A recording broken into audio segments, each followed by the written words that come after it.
ধর্ষণের চেষ্টা, অভিযুক্তকে গ্রেফতারের দাবিতে থানায় ডেপুটেশন নারী সমিতির।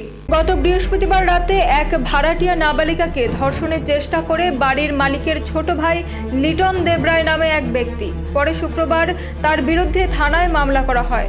ঘটনা বামটিয়া পুলিশ ফাঁড়ি এলাকায়। মামলা করার পর থেকে নাবালিকার পরিবারের উপর চাপ সৃষ্টি করতে থাকে মামলা তুলে নেওয়ার জন্য লিটন ও তার পরিবার। এরই প্রতিবাদে এবং অভিযুক্ত কুখ্যাত চোর লিটন দেবরায়কে গ্রেফতারের দাবিতে সারা ভারত গণতান্ত্রিক নারী সমিতি মোহনপুর মহকুমা কমিটির পক্ষ থেকে বামুটিয়া পুলিশ ফাঁড়িতে ডেপুটেশন প্রদান করা হয়। বলা বাহুল্য, বামুটিয়ার বিধায়ক নয়ন সরকারের বিরুদ্ধে সামাজিক যোগাযোগ মাধ্যমে ওঠা অভিযোগ নিয়ে শাসক দলকে গলা চড়াতে দেখা গেলেও এই ন্যাক্কারজনক ঘটনার পরেও শাসকের কোনো ভূমিকা নেই। স্বভাবতই শাসক দল যে শুধু রাজনৈতিক ফায়দার চিন্তা ভাবনা নিয়ে গলা ফাটান বামুটিয়ায় প্রমাণিত। স্থানীয় সূত্র মারফত জানা যায়, নাবালিকা ধর্ষণের চেষ্টার অভিযুক্ত লিটন দেবরায়ের বড় ভাইয়ের সঙ্গে শাসক দলের স্থানীয় এক প্রভাবশালী নেতার ঘনিষ্ঠতা রয়েছে। এমত অবস্থায় নির্যাতিতা নাবালিকার পাশে দাঁড়াবে কি শাসক দল? এমনটাই প্রশ্ন জনমনে। আমরা সারা ভারত গণতান্ত্রিক নারী সমিতি পক্ষ থেকে আমরা আইছি এইখানেই বেরিমুরা বাড়িতে ভাড়া থাকে মালিকের ছোট ভাই, ওর নাম লিটন রায় দেবরা। তো মেয়েটা 11 বছরের, মেয়েটা ক্লাস 5-এ পড়ে।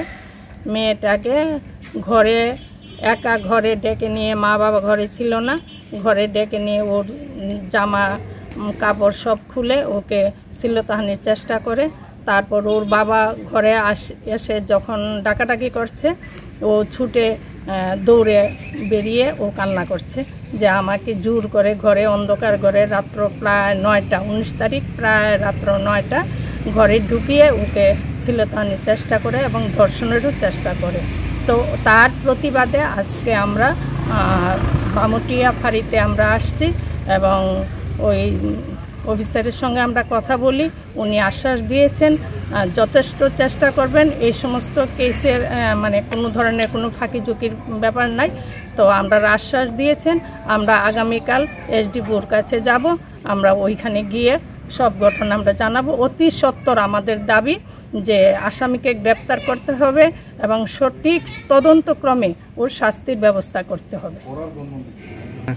তো যেই মেয়েটাকে ধর্ষণের চেষ্টা করে, ওর মা বাবাকে প্রতিনিয়ত হুমকি দিচ্ছে যে মিছিল করার জন্য, যদি মিছিল না করে তাহলে তাদের প্রাণে শেষ করে দেবে, এরকম ধরনের হুমকি আসছে প্রতিনিয়ত। তো তারা, এই পরিবারটা প্রচণ্ড ভয়। আমরা সারা ভারত গণতান্ত্রিক নারী সমিতি আমরা তাদের পাশে আছি, আমরা থাকব। অভিযোগ, 11 বছরের নাবালিকা ধর্ষণের মামলা থানায় করা হলেও পেরিয়ে গেল 3 দিন, ধরা পড়ল না অভিযুক্ত।